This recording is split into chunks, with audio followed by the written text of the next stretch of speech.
2-3 minutes before time. Why I'm doing this is I just want to tell you briefly what's happening in MMA so that you don't miss. We lined up some outstanding events next few days. One is happening on 27th Monday, 27th January 2025. It's a very interesting event. Nari Shakti, Indian women take the center stage. No need for explaining. They are taking the center stage and achieving victory and achieving success in many of the fields where you all aware of it. And in MMA, we have presented so many women. And the speakers who are going to be talking on 27th is Arundhati Bhattacharya. You know, Arundhati Bhattacharya is former chairperson of State Bank of India. Now she is also the chairperson of CEO of Salesforce, one of the most popular international companies in India. Then you have N. Kumar, chairman of Sanma Group. Uma Ganesh is author from Global Talent Management. And Pooja Sharma Goyal is founder CEO of Vigili Foundation. And also we have Anushka Ravishankar, Duckbill Books. And Ganesh Natarajan is a founder of Zenzer. He's going to be there. So we have got an outstanding panel here. I suggest you come and watch, especially women folks. Men also should understand how much Nari Shakti. 50% of our population is women, and the number of people who are in women employment is not even 13 or 14%.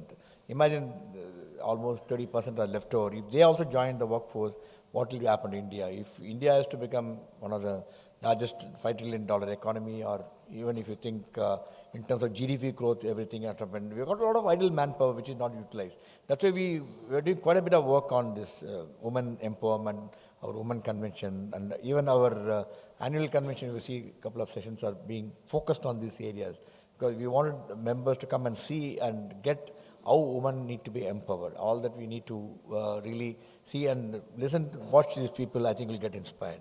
Then 31st of January, again we have Narayanan Endowment Lecture, which we do it jointly with Ponds Veterans, The Journey of Leadership. Again, we have an outstanding speaker from USA, Mr. Ravishankar. He's a CEO, Connect to Expert, ex-Ponds Unilever, and he's also former thing. He's going to be delivering a welcome address. And Ramesh Sreenivassan is a senior partner from McKinsey from USA. He's going to be talking. He's the one who has written this book along with 4 other gentlemen, but he'll be talking. And we have Mr. Atul Vora, he is an adjunct professor and also brand ambassador. He is going to be in person. It's happening in person on 31st January. Please do join us at MMA Management Center. And 7th, we have a competition for the young managers. Come and witness if you wish. It's happening at MMA. Then on 7th of Feb, we have another interesting event actually. Play to potential, lead a full life to become the best in you. And we have Deepak Jayaraman, author, leadership coach. He is from Mumbai. He's going to be coming with us, sharing this. And we have 2 outstanding panel to discuss on this. Is Gopalakrishnan, independent consultant director, Davera Research Foundation. Also, we have Satya Sriram. Dr. Satya Sriram is CEO, Preventive Health Apollo Hospital. Satya Sriram is not new to MMA. She has come on a number of occasions.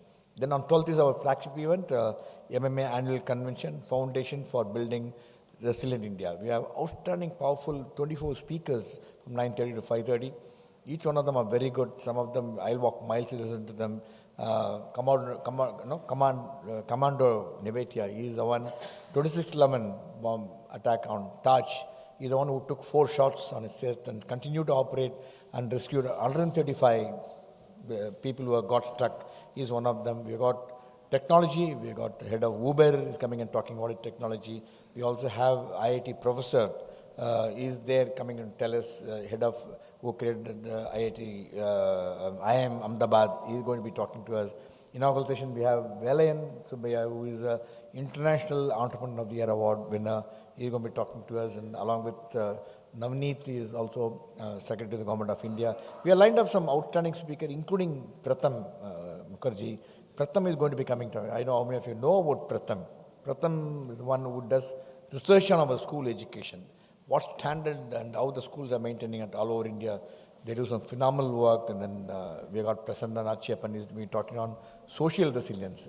We have technology resilience and subject. We have geopolitical resilience. And geopolitical resilience, we got a former Foreign Secretary, Colonel Sibal, along with Tirumurthy, is going to be leading the conversation. Plus General Narasimhan, China especially. We have got some outstanding speakers lined up. We've already sold more than 400. Our capacity is only 600. Already 400 registrations we have for this, and not to waste, as usual, this is also webcast live on YouTube, Facebook, LinkedIn. Watch it I think we are the only organization where our major events also be live webcast at live, so that we don't worry. A lot of people object, you do live webcast. I'm taking some more time so that some other people enjoy the refreshment will come in. Another minute more maybe. And so people come and watch it, and it's really very inspiring. You should watch it and also see the young managers getting the award. We also have a competition. Then we also have the Read and Grow series. Again, as I was just telling Ramaprasad, that this series we are doing only for students. And we want a large number of students to come and get, because we strongly believe you have to be a great leader, you have to be a good reader. And we are doing it only for students, but unfortunately, it's true, actually. I want to convey, I hope the management of the institution, the education, college institution understand this, but the students don't come, actually. So what do we do, actually? We can only take the horse to the water. They say, no, we are live, they'll watch it. They come and interact. The objective of this program is come and listen on the chosen book. Come and interact, do the networking. Today, if you're not a networking guy, you don't prosper, perish. You won't do. You will perish in your organization very soon, actually. You must meet people, interact with them. Because I get a lot of management students, hardly any communication. They can't speak to words, actually. We are trying out. We got more than 3,000 plus members and students, actually. But what is the use? I can't get even 50 students to come and attend the event where we invest more than 1.5 lakhs for this event, actually. One event of this, what I organize in the evening, costs more than 1 lakh. My auditorium rent I have to pay more than 70,000 rupees. 55-ton air conditioner, IT, live webcast, live on YouTube. All this, why I'm not telling because we all feel hurt if the students don't come and turn up, actually. My team connect with you, send messages. Why I said the few students who are here, go and convey the message to your institution. Convey your message to your friends. Watch it live or watch it, come and attend, network, meet people. Where do you get an opportunity to meet industrial leaders? You can get only here. If you have inclination to grow in your career, you want to learn something, the MBA, what you are doing, come and attend. I mean, it's not a cribbing session. I thought the feeling of all my speakers also, they will endorse it. Okay, anyway, doesn't matter. Then on 28th of Feb, again we have an outstanding event on coaching your leaders, roadmap to the organization. We are getting Ajay Soni. I mean, you can never get an opportunity to meet Ganesh Chella and Ajay Soni. Ajay Soni is the Chief Learning and Development Officer from Aditya Birla Group. He's coming from Mumbai. So these are the people whom you interact with them. You'll know how to get into multinationals, Indian big conglomerate. We are getting some outstanding speakers from Mahindra. All these, I think MMA produces some of the outstanding speakers. So students, you must come and think. Nothing else, come and enjoy our refreshments. No, these are one of the best ever served any part of the Chennai, I'm quite sure. I know that. I've been to other organizations also. See, to look at them. They all come. Food for thought is very important, but food for stomach, we take care. Automatically, your food for thought gets in. Actually. Come and attend and come and interact with people. Make a lot of friends. What I'm telling you, your networking will take you to places. We are all there, all the speakers who speak, they're all great networking people. That's why they're able to get some outstanding speakers for you. Anyway, ladies and gentlemen, very warm welcome to all the viewers watching this program live. And you continue to watch live as usual. And as usual, if you have any questions, just send your questions. Our team will collate them and give to them. People who are here, question slips and pen available here. You can write your questions because we don't. And coming to today's event is the theme of the book, as I mentioned, the lean startup, how constant innovation creates radically successful business. Very, very important innovation. MMA does so many innovation awards, including the one famous Chinnikishan Innovation Award, most sought after innovation award in India. And we have Sreenivassan, Ramaprasad, Director, CADD Center Training. They are one of the team of people who drive this. They put in tremendous effort. Every third man, one gentleman takes over. And we got two outstanding speakers who are going to be in conversation with Ramaprasad. Is Mr. Srikanth. He is a management consultant, executive coach. And also we have Kannan, Gopalakrishnan, co-founder, Habitat Design Studio. Ladies and gentlemen, put your hand together to welcome a distinguished speaker and panel for this evening. May I request you take your place on the dais.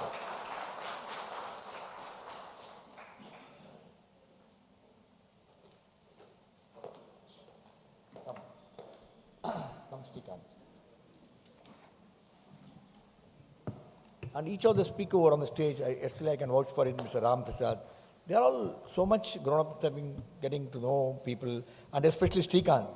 Srikanth, he knows everybody. No one you can say Srikanth doesn't know actually. That is how the thing. Now, let me, it's my privilege to introduce the distinguished speakers for this evening. May I have the AVP?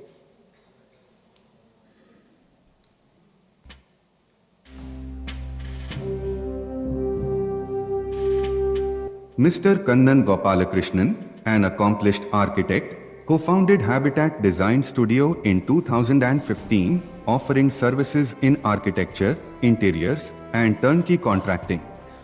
Previously a senior architect at Larsen and Toubro, Mr. Kannan brings extensive experience and creativity to his work. Known for innovative designs like the Yellow Residence in Chennai, Mr. Kannan emphasizes accessible, sustainable, and functional design solutions.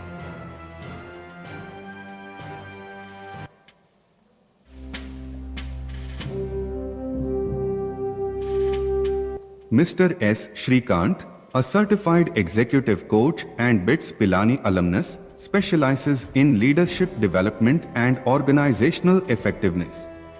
With over 2 decades of experience, Mr. Srikanth has conducted impactful workshops for leading organizations and served as visiting faculty at premier institutes. A dynamic trainer and speaker, Mr. Srikanth combines ancient Indian wisdom with modern management practices, inspiring professionals through his series, Unleash the Leader in You.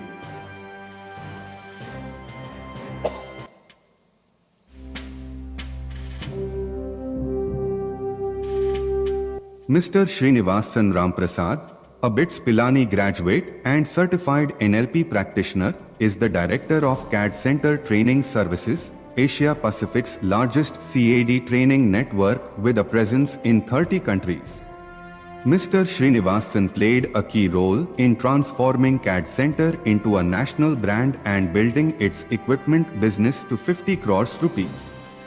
Founder of Samarthya, Mr. Sreenivassan focuses on enhancing people and business skills and is a passionate Rotarian and speaker, currently serving as president of the Professional Speakers Association of India, Chennai chapter. Gentlemen, maybe a warm round of applause to distinguished speakers. You have seen what a great profile. I think it should be envy of each one of us to emulate their profile. And you're going to have a great time. Over to Mr. Ramaprasad. Thank you, Guru Captain Vijaykumar, and what a wonderful introduction. Congratulations on that, and very impressive. Normally, now it's automatically done. So, warm welcome to all of you. Good evening. Okay, so in the next 40 minutes or so, we're going to review this book called The Lean Startup. One of the reasons why I chose this book is CADD Center itself is still a startup. Okay, so we are 37 years old. And there are several startups which are coming up, and startups are the real backbone of our economy as we move forward.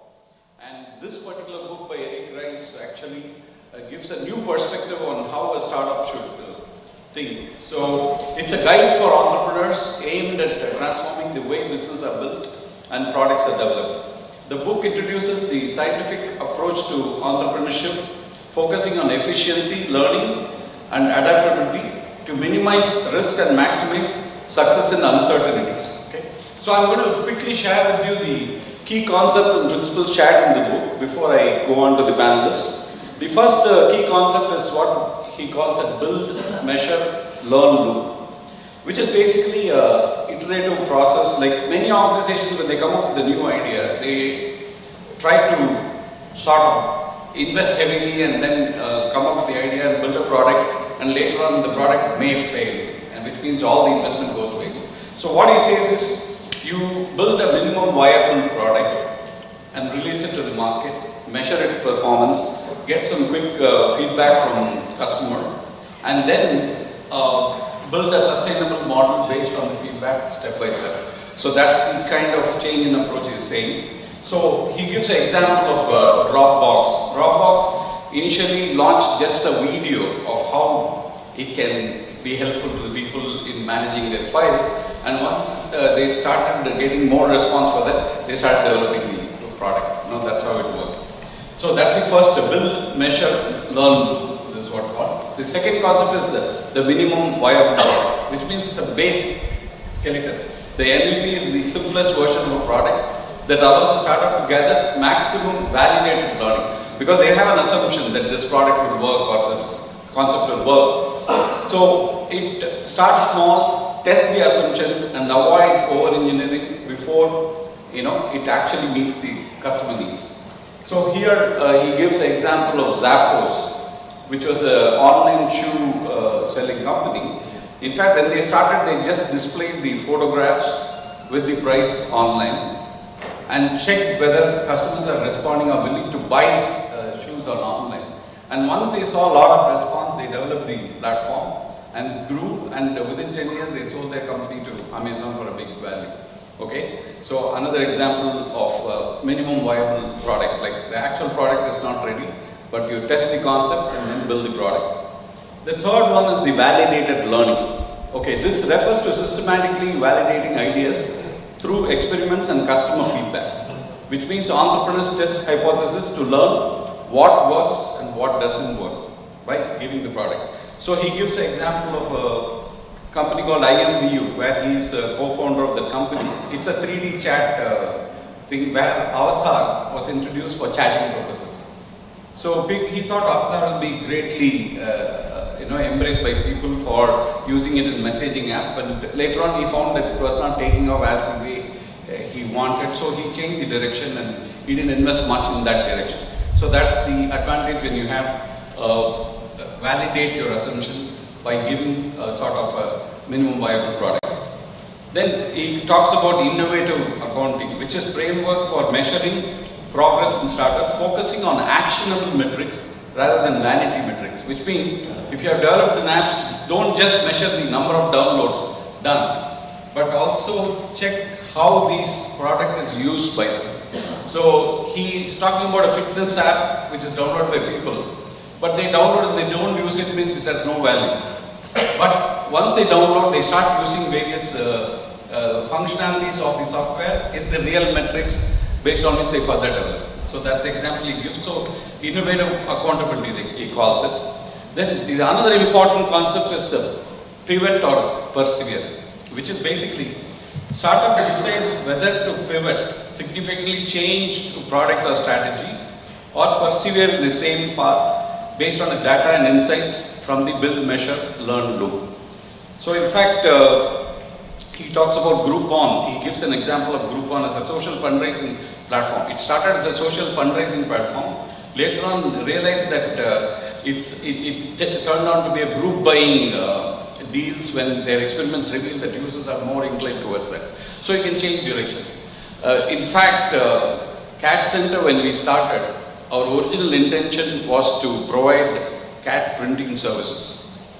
So the intention of starting CADD Center was to provide printing services. After a couple of months, we realized that we were too early in the market and there were no people generating CAD drawings. So what do we do? How do we survive? So third, fourth month, nothing, no revenue coming in.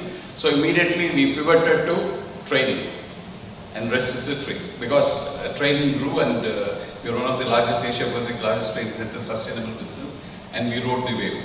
That's how. So we didn't invest heavily on printing machineries and other things, and later on we said, okay, we'll just try it. If it works, fine. If it doesn't, change the direction. That's what pivot is all about.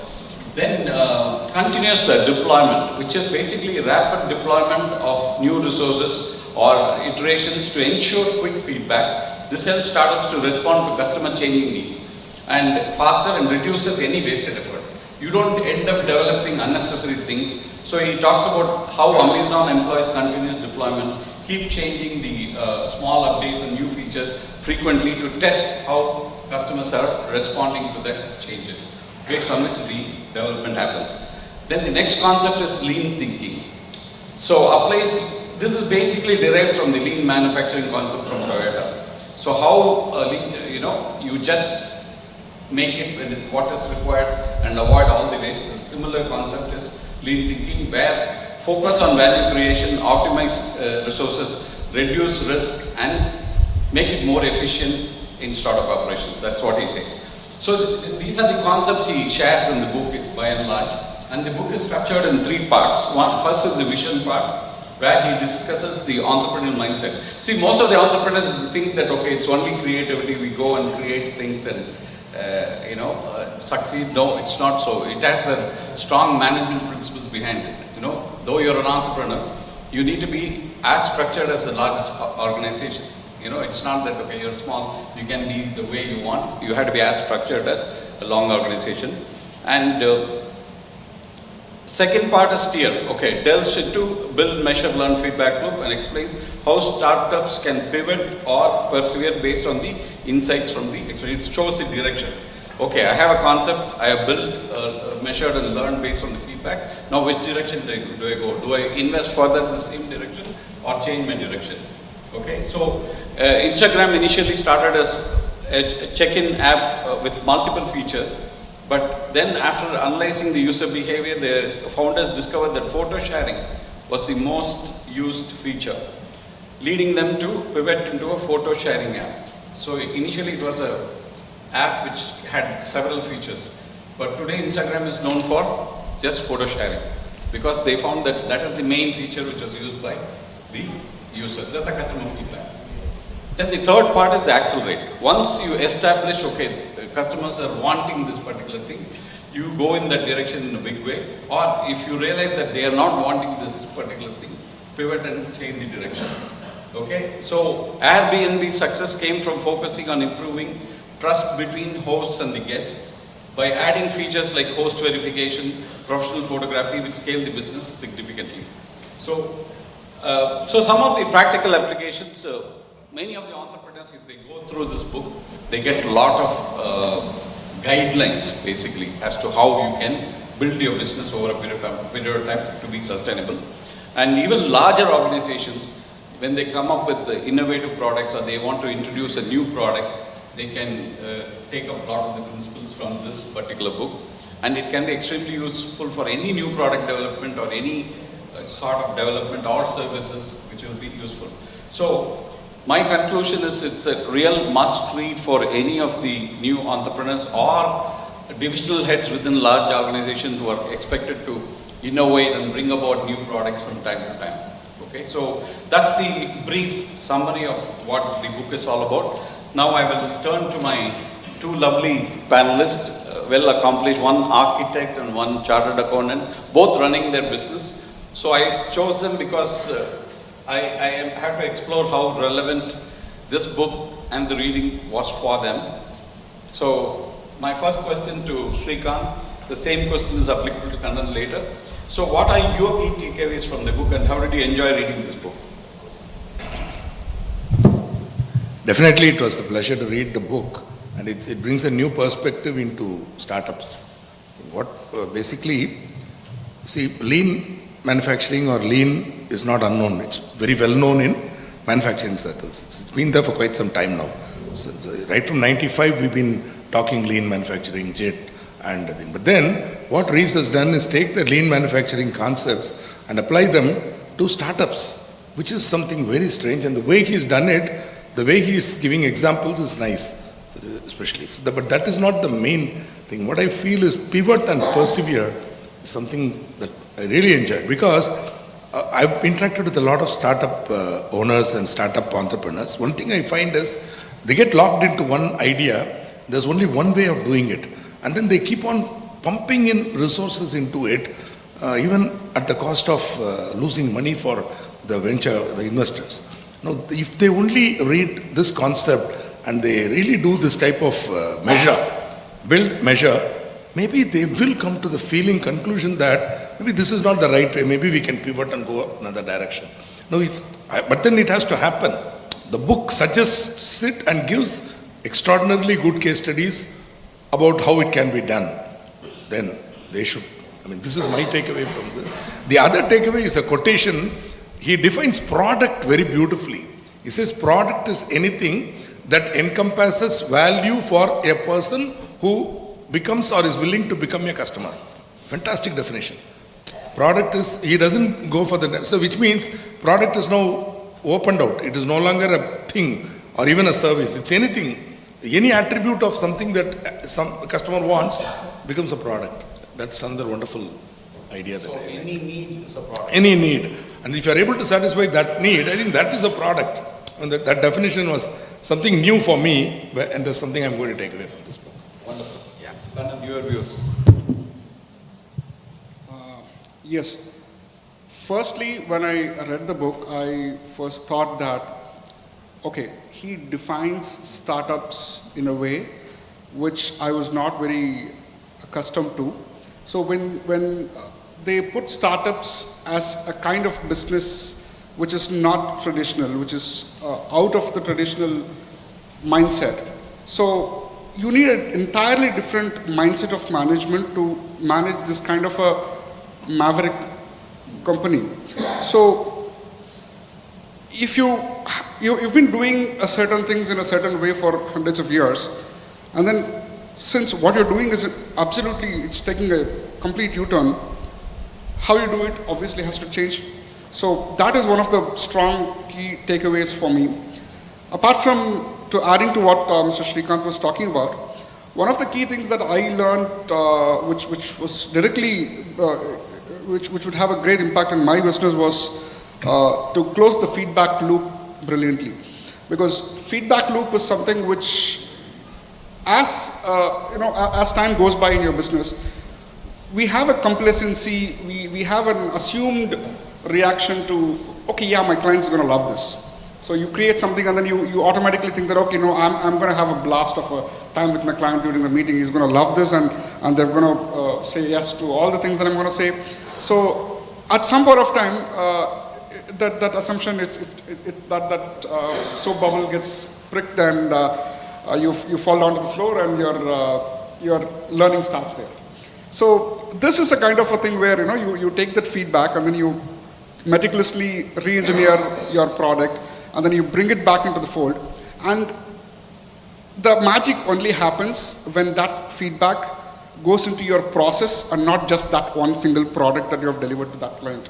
When it goes back into the system which you've been developing for quite some time, that is where the magic happens, because every single feedback from a client or a user of the product shapes the way you do things. It doesn't just shape the product, or it doesn't just shape one idea or one delivery or one batch of your idea.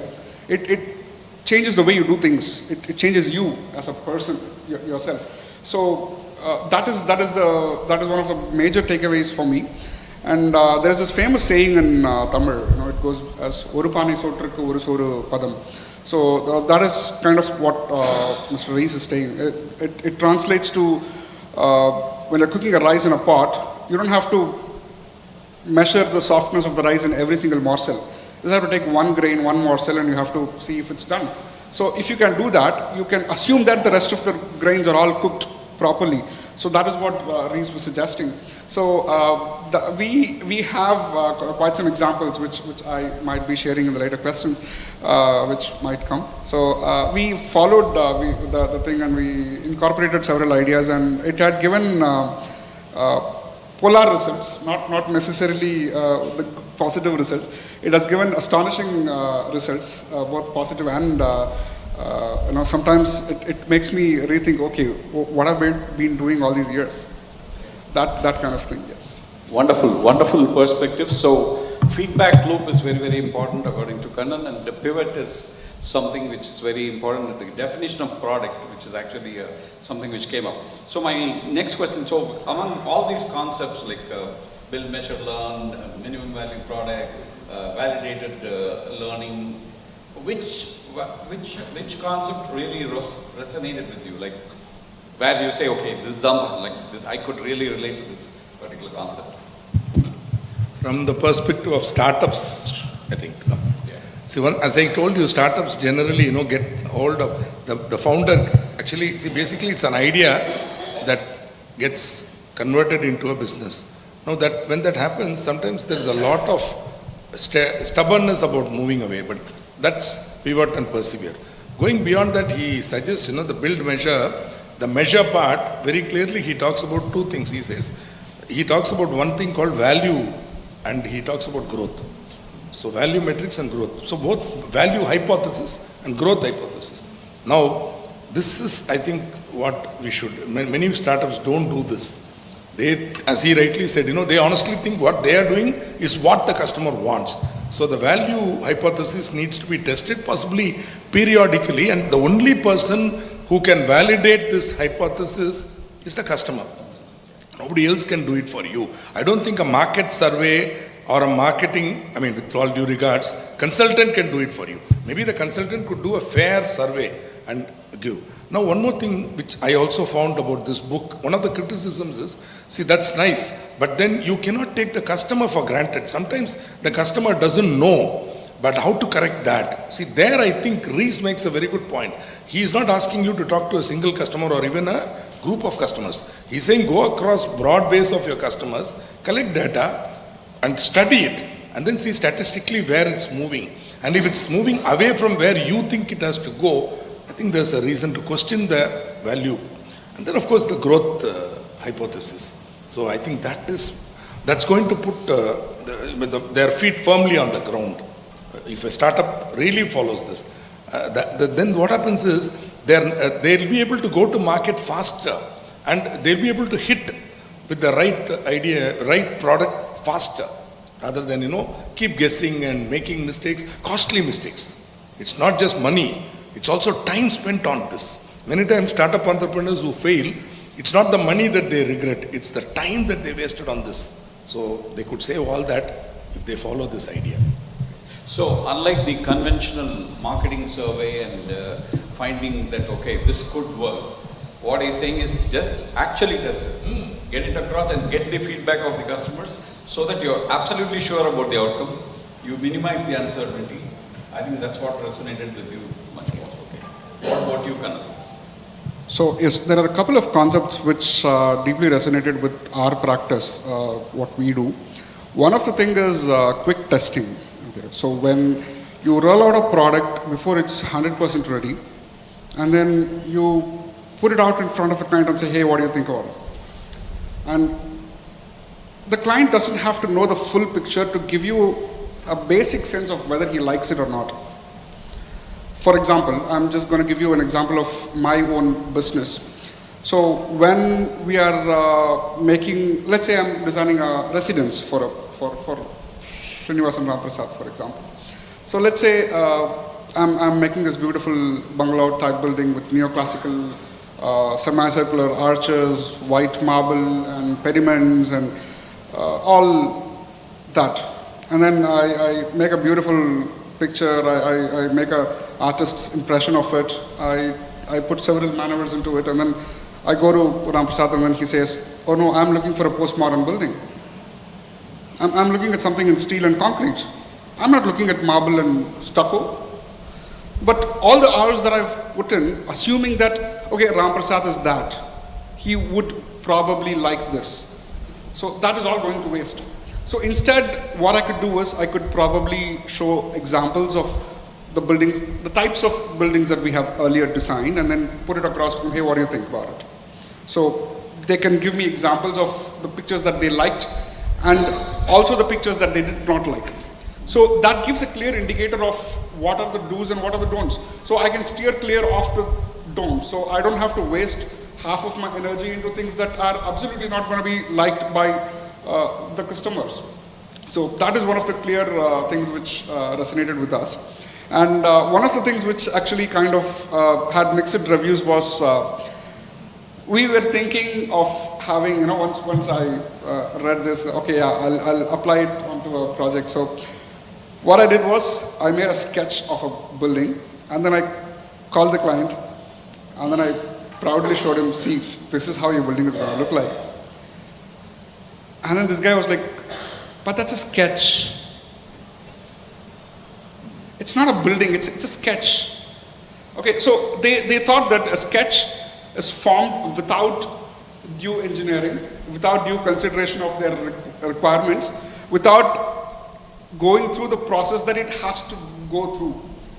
Then when I actually explained to him what are the thought processes behind it, and then, okay, why is this particular thing this way and all that. So the things that I usually explain with a proper product. So then they were able to understand, okay, these are the process behind it. So the process has gone through. They're just trying to, take my feedback in the process itself. Then I told them, we have a policy that, you put client in the middle of the whole process and we involve them. So you are a part of the design process and all that. So when I said that, so they were able to take more of a buy-in into the idea. So it was a bit of a mixed review. And I also got to understand how I could pitch this idea to the next customer. This is one of the key things that resonated in my practice. And the second major thing which I got was the performance metrics which he's talking about. Because see, you cannot solely judge the performance of any business by the revenue or in, let's say in Srikanth's business or in my business. Srikanth's business, the major thing is the top two things that you would look for in a chartered accountant's business is the money that they have made and the number of clients that they have served. Or number three, if you want to push the boundaries a little further, how many litigations they have avoided. Probably.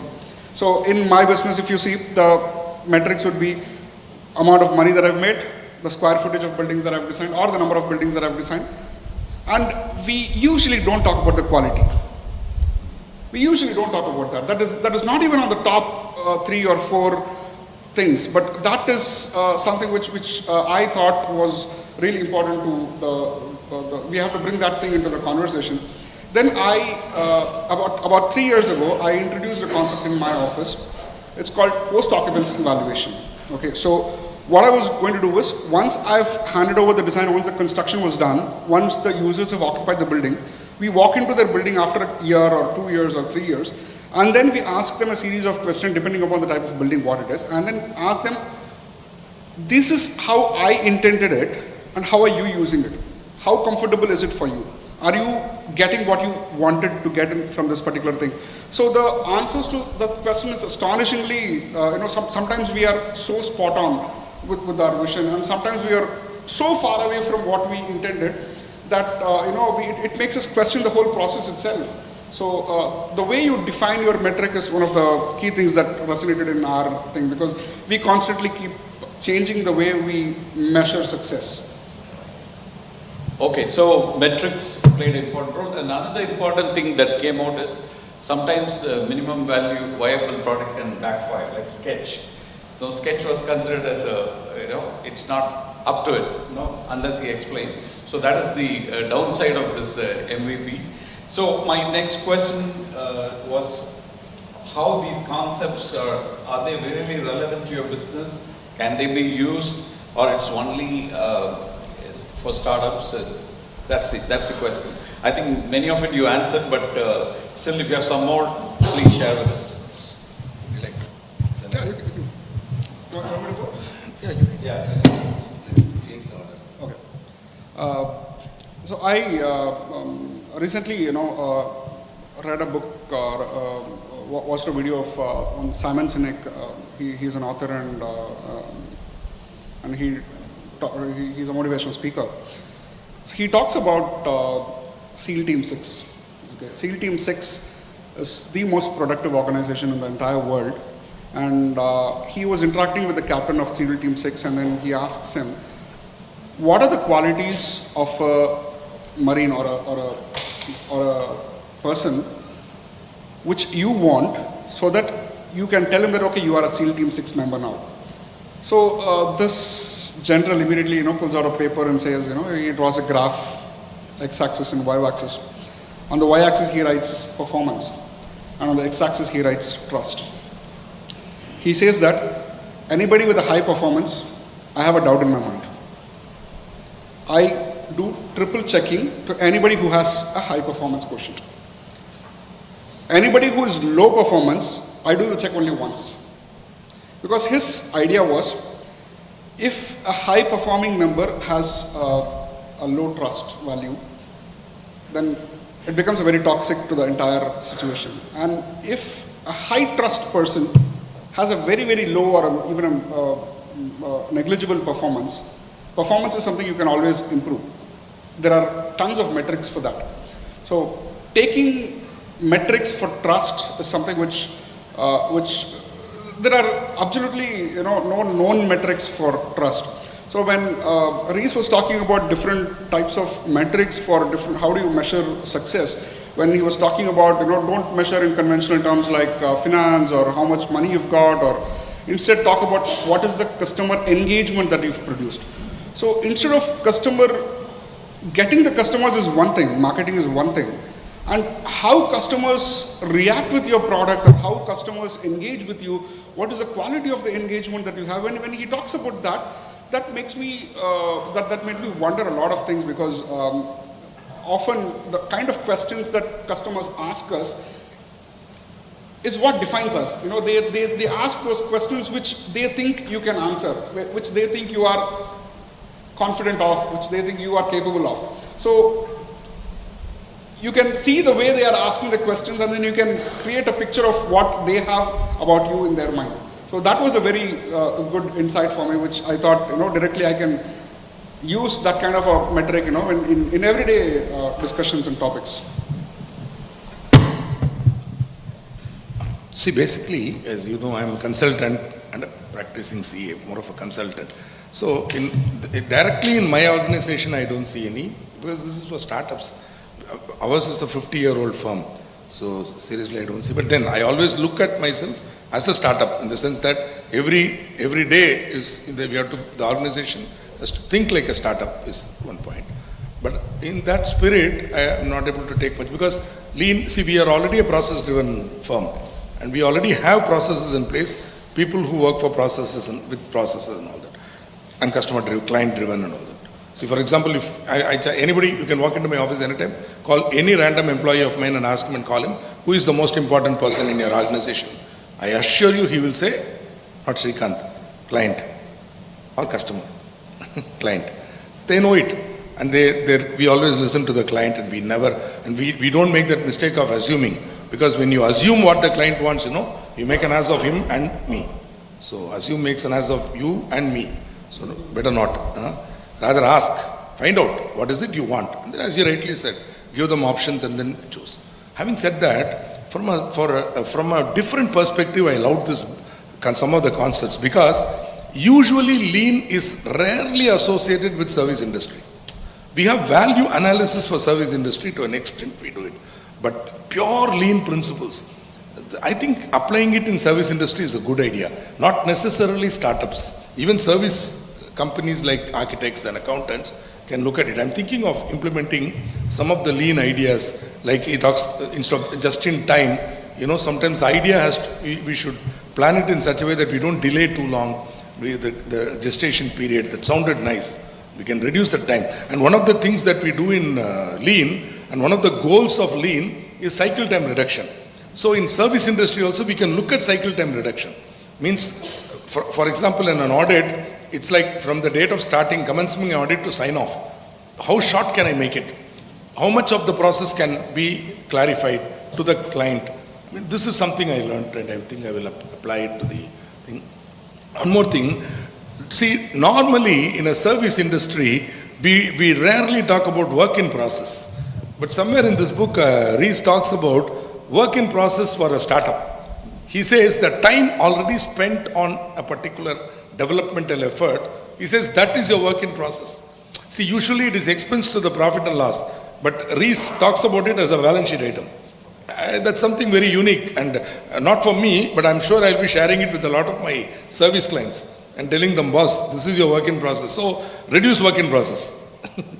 See, reduce work in process. You're going to spend more time on this, then that time you are investing is your work in process. So the same, I mean, if you're able to take it there, I think it's a great idea. That's something very unique in this. Wonderful, wonderful. So metrics again came up. Do not assume that what you think is what customer wants. Very strong message. So what customer can come up with something which you totally didn't think you wanted, and that's the great little more. Now, my next question to both of you is, what are the typical challenges of startups of today, and is he giving any solution, or can we get any solution out of this book? Yep. See, if you're going, some of your startup entrepreneurs, don't get angry with me. I have about 4 or 5 startup clients, and more than 500 regular, if I may use, old economy clients, trading and all that. The point here is startup entrepreneurs take it for granted that their bottom line can be read forever. I seriously don't see why. I mean, I do agree that the business is risky and that it has certain elements of uncertainty, no doubt. Even definition of Ries talks about it. See, you are working, who is not working in terms of uncertainty?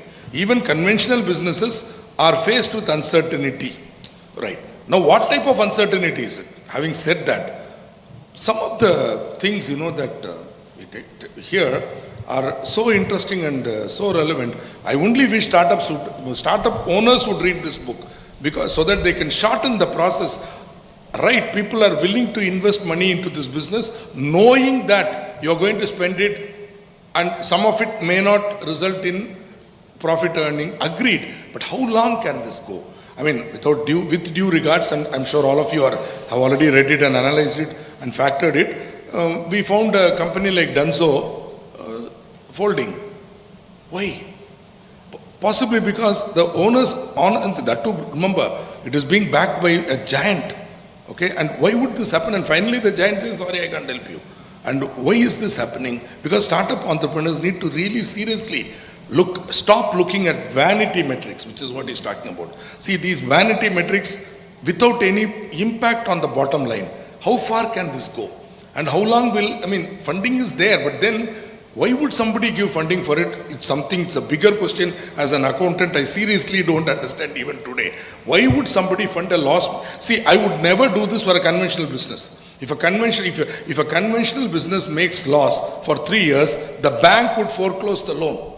Simple. The bank will come foreclose. Maybe my understanding of startups is wrong. Having said that, I don't mind first 3 years, 4 years. But somewhere you should stop making losses. And for the only way to do that is to go for actionable metrics which are verifiable and not just vanity metrics. I think that is something that startups, they face this challenge and they need to really somehow take it up and work on it. Very well put. I think measure the real metrics and not vanity. Yeah? Kannan, your take on this. Talking about getting investment and getting funding to your project or your idea, see, 99% of startup ideas don't get paid. They don't get funding. You have to fund it yourself. 99, maybe I'm even giving you a conservative number. Less than 1% of the startup ideas gets funded. So, in case you have a startup idea, you have a great idea, you have an amazing idea, you have an amazing follow-through plan for the next few years, but there is a very good chance that you might not get funding. All right? So, don't get dejected. That's okay. This book actually helps those 99% of people. When you don't have a lot of money inside you, if you don't have a deep pocket, how can you survive the first few years? Mr. Srikanth says it's 3 years, so anywhere between 3 and 5 years is acceptable in my opinion. But yeah, 3 to 5 years is still a great deal of time, and people still have to eat. So what do you have to do to make sure that your business is afloat and you're making a dent in people's minds? Maybe not in their pockets, maybe not lining their pockets, but at least making a dent in people's minds in such a way that you're creating an impact that, okay, there is a great product, there is a great idea that's out there, and there is potential in this idea, and there is marketable potential in this idea. So that is something which Ries is talking about. So this ideas will help those 99% or more people. And another thing that Ries is talking about is validated learning, which you spoke about earlier. Because when you say it's going to be, the gestation period is going to be 3 years or 5 years, so what have you achieved in these 3 years is going to be a question that any fund angel investor or anyone is going to ask you, that what have you been doing? What do you have to show? So if you tell them that, okay, I have learnings to show. Okay, 3 years, I haven't done anything. I have done a lot of things, but then I don't have anything to show in terms of traditional metrics, but then I have a lot of learning. I know, well, like Edison says, I know 10,000 ways that the bulb doesn't work. So, and that's not something that an angel investor can back himself on. So that is not an answer which he would want to invest on. Angel investor is actually looking for profit basically. So after 3 years of your product research and your startup incubation period, you need to have actionable intel, like the FBI says. You need to have actionable metrics. Learning, okay, I got learning, okay, I know 10,000 ways it doesn't work. It's not learning. You need to have found out what actually works, what the client actually wants, and, rather than what the product that you have, you should have already figured out what the client actually needs. And you should have already been on the road to at least create a product that suits at least like 30-40% of the interests of that particular client. And after 3 years, if you don't have this, there is a 110% chance that you will not get a funding for the 4th year. So this is something which Ries is talking about validating learning. So actionable intel is the key thing here, I believe. Thank you, Kannan. So business should be sustainable and it should be scalable. Both these things, you have a lot of answers in this book. So one final message to the audience before we switch on to the audience questions from each one of you. One key message to the audience from the book. The last line of the book was really good. Most of all, we would stop wasting people's time. I think that's a very important thing. I think that's an important message. Let's stop wasting people's time and be focused on what we are doing and get to wherever we want to go faster. That's my humble message. After reading the book, I started asking this question. So, if I have to redefine metrics for my business and policies and principles, so why can't I take this idea and put it on my life itself? Then I started asking myself this question. So, how do I define my success? So previously, what I used to think was, I had a list of things that a checklist of sorts, a bucket list of sorts, which I thought if I had checked all those things, I would be successful. I can call myself successful. And then as time goes by and the hair became white and then wisdom came in. So right now what I believe is, after this book, when I started thinking, this is not something which I got from the book, but then it is something that I got through the book. It made me think that way. So what I got is, there are only 3 things that if I do those 3 things, I can call myself successful. I want to be happy, I want to be healthy, and I want to teach what I've learned. These are the only 3 things which I think if I do this, I'll be happy. And I can call myself a successful person. Very, very good end. I want to be happy, I want to be healthy, and I want to teach. So learning is a continuous process, and I hope we didn't waste your time. Okay, like I said. All right, so I'm coming to the audience question. So we have, we'll take only one question from Mr. Jairaj GM Said. Is he in the audience by any chance? Okay, you're there. Okay. So his first question is, what could be the role of AI in innovation? One thing I can say is the introduction to the speakers. It's completely AI. The introduction which you saw about the speakers. I'll react. I think it's AI. Earlier, a group captain used to introduce us. Now AI is introducing us. Immediate in the innovation. It is very impressive also, quick time, and it's very impressive, and it's very uniform, and it's very accurate, right? That's my thing. Now, your answer. Okay. I'm one of those people who believe that AI can actually replace most of the human intelligence in the future. Most of them, not all of them, most of them. They have the potential to do that. But there are certain limitations. As of today, there are certain limitations to what AI can do, cannot do. The first limitation as of now today is they cannot think, and they don't have all the data in the world, and not all the data is correct. So you all should have seen this 5-star ad advertisement where they bombard the internet with fake news and masala stuff so that, when you actually ask AI to do something, it makes a humbug of the whole thing because its input was wrong. So AI cannot, right now, in today's context, AI is not able to distinguish between good intel and bad intel. But whereas a distinguished or a wise man can actually do that. So when a bad advice comes by, you can actually say, okay, no, that's not good for me. I can steer clear of that. So you can actually do that.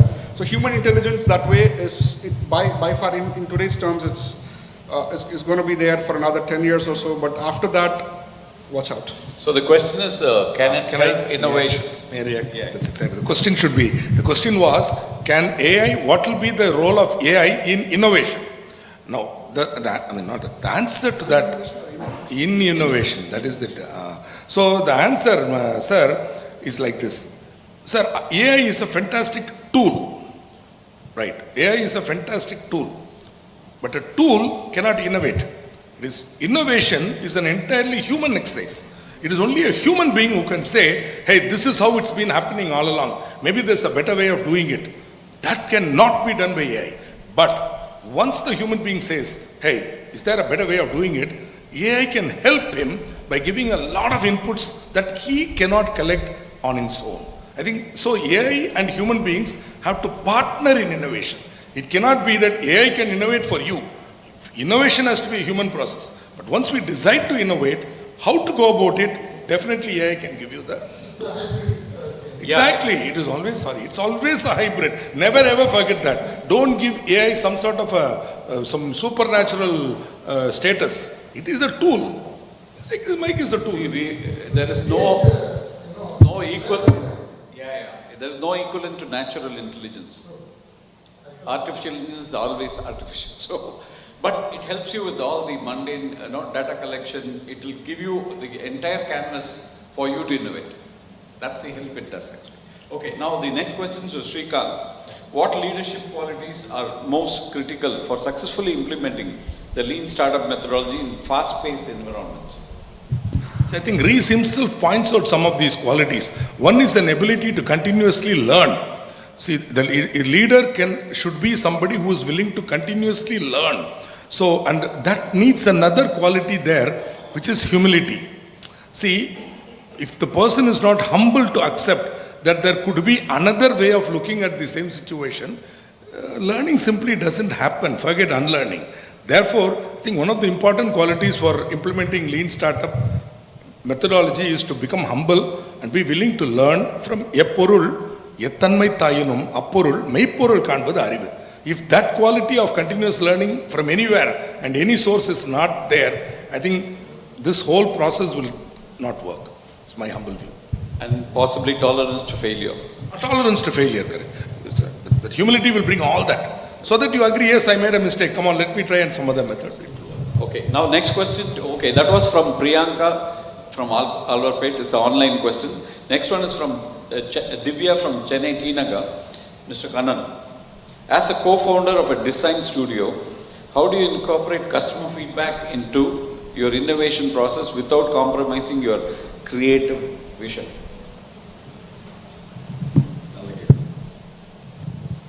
All right, it's a very interesting question. So how do you draw the line between your creativity and what you think is best and versus what client requirements bring to your design, and what if it kills the creativity? What if the numerous changes that the clients bring actually takes the essence out of the design? It's a question that we've been pondering all along. See, what I believe is, like what Srikanth said earlier, Eric Ries defines product as anything that can be marketable, that can bring value to your client. Because you exist in this business solely to satisfy the requirements of your clients, not to satisfy your own personal ego. I am an architect. I am not an artist. The work that I do is a product of function. A building has to be experienced, used, and enjoyed. But whereas a piece of art is not so much.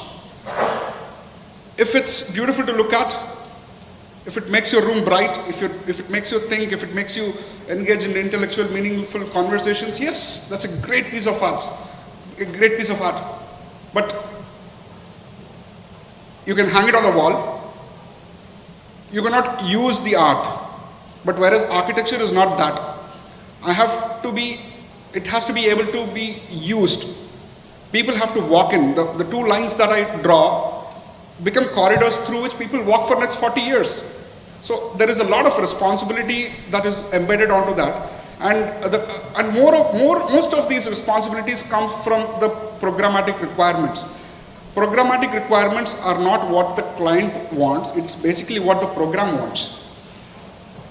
We don't do things because of the whims and fantasies of a particular person who calls himself a client. No, that is not what it is about. Servicing the client is not servicing his whims and fantasies. Servicing what he actually needs. Sometimes the client doesn't even know what he actually needs. So you have to ask a series of questions to understand and to bring out, to reach deep inside his psyche to bring out the actual requirement, which he will never tell you. So maybe during the 6th or 7th sitting, you kind of become a therapist of sorts. Then you bring out such kind of a requirement out of the client and then pull a rabbit out of that. Okay, so this is exactly what you want. Yes. So that becomes like an aha moment for both of us actually. So that is what is understanding and facilitating a client requirement, and I 100% believe that it does not kill the creativity. And talking about creativity, I am another believer in the statement that 100% creativity doesn't exist. Everything that you do is a copy of something that has already been done. I'll just give you a short sentence, make whatever meaning you can out of that. If you want to make an apple juice from the scratch, you have to start by creating the universe. Fine.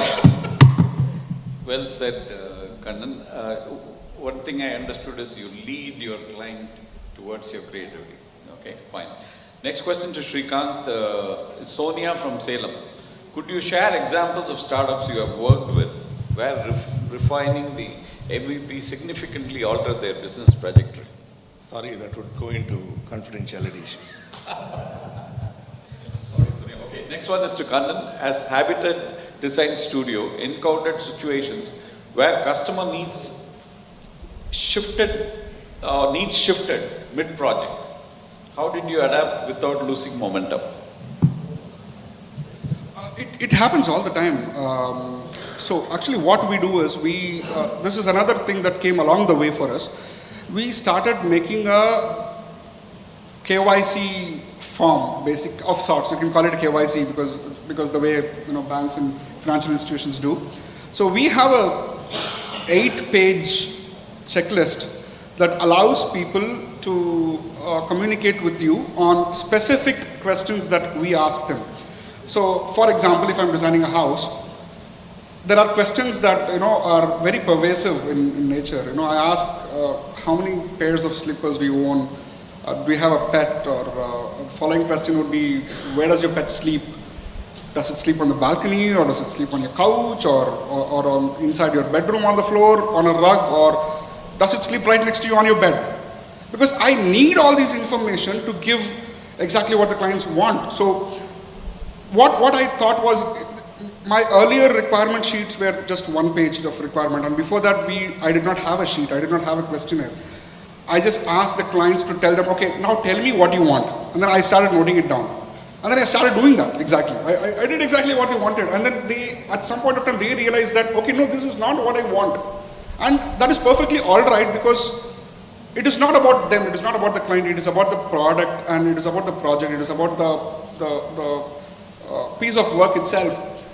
If at some point of time the end product doesn't work for your client, what use is it that you are an architect on the project? It is not of any use to him. But there are budgetary concerns, and then what we would, right now we have a policy that, we have a bigger checklist these days. It asks a very wide variety of questions, and every time this exact same thing happens, when a requirement changes, we update our checklist. So that is our continuous learning there. So when we go update the checklist becomes a little more longer. But it's okay. A couple of minutes more on the checklist is not going to hurt them, because we are going to spend close to about 1,200 hours on the project, and they are going to spend 20 hours on the project as a family. And if they cannot spend 20 hours on the checklist, there is no point in us spending 1,200 hours on the project. It just doesn't make sense. Fine, thank you, Kannan, for that answer. So we've come to the end of the, I think, I can't cover all the questions. So this is the last question of the evening from Rakesh Puducherry. How do you coach businesses, Srikanth, being a coach, how do you coach businesses to manage uncertainty and risk while promoting a growth mindset?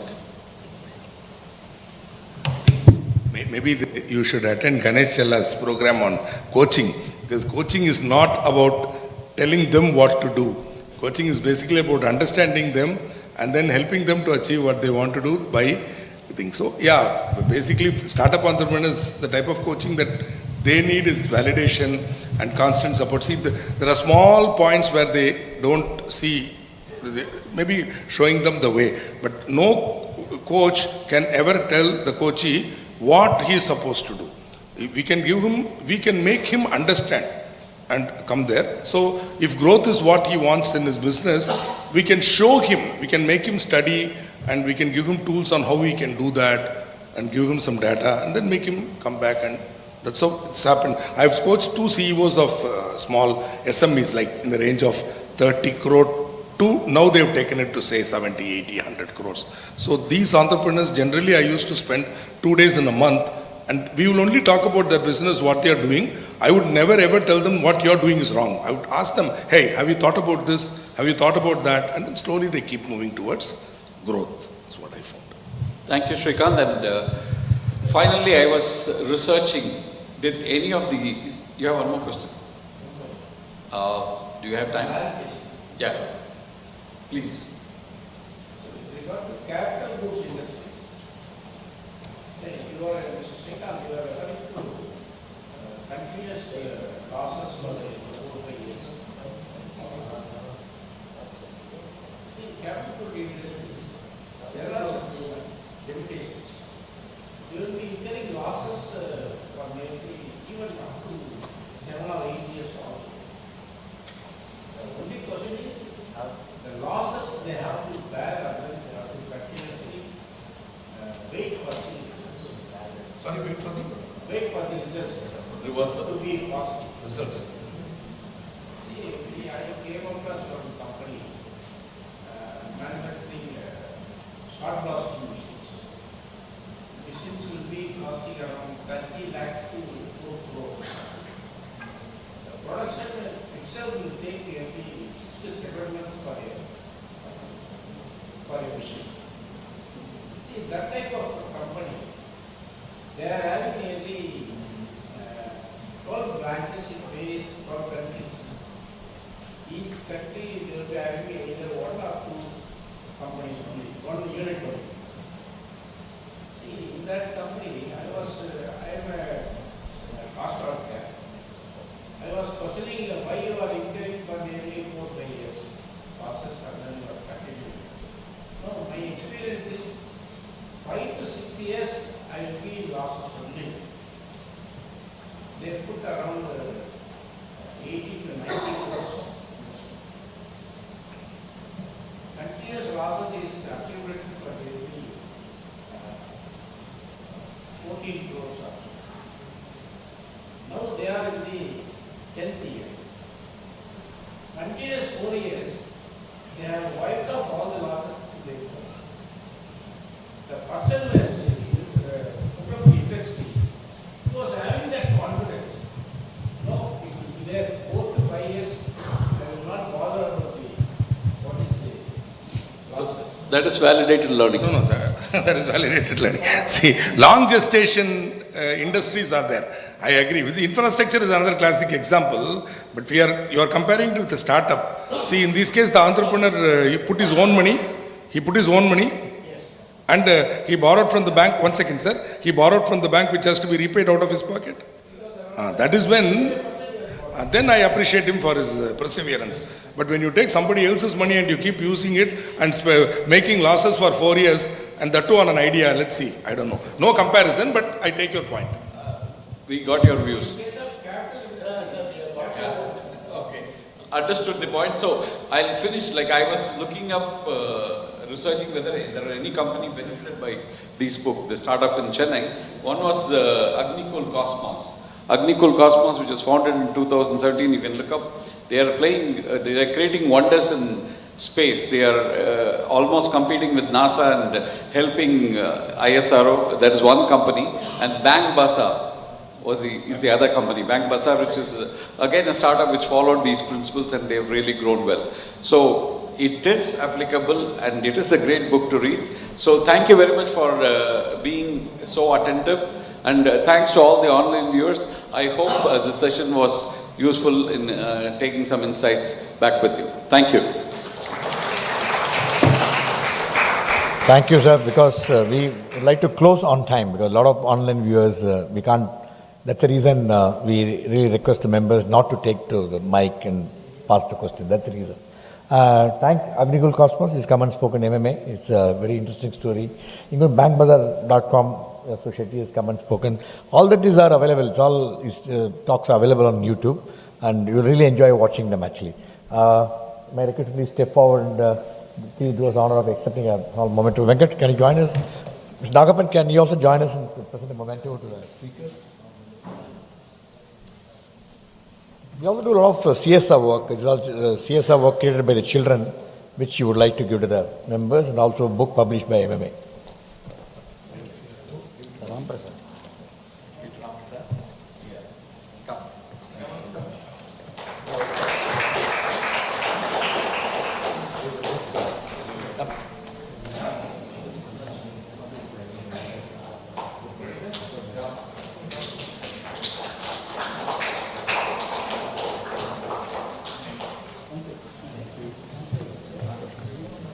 Thank you, ladies and gentlemen.